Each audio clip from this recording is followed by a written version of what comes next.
মুসা আলাইহিস সালাম সবচেয়ে জাদরেল এবং মেজাজওয়ালা নবী ছিলেন। উনার থাপ্পড় খেয়ে ফেরাউনের বাবুর্চির সাথে সাথে শেষ।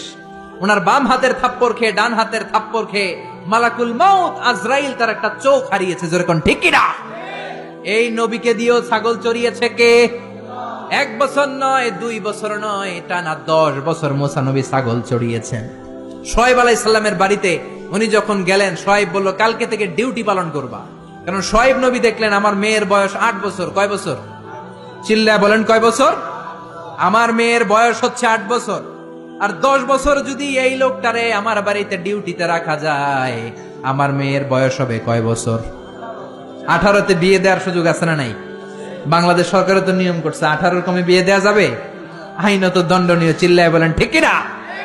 10 বছর ডিউটি করলেন। প্রথম দিন ডিউটি করতে যায় দেখে সর্বনাশ, ছাগলের পাল ঢুকাইতে হবে খোয়ারে। উনি ডান দিকে যায়, ছাগল দৌড় দেয় বায়ে।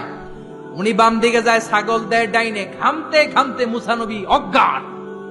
উনি একটা গাছের লাঠি ভেঙেছে, লাঠি দিয়ে পিটায়া ছাগল গুড়ারে আধা মরা করেছে, কিচ্ছু করতে পারে না। প্রতিদিন পালতে পালতে 10 বছর ছাগল পালতে পালতে যখন মাথাটা ঠান্ডা হয়েছে, তখন ডিউটি মুক্ত করেছে কে?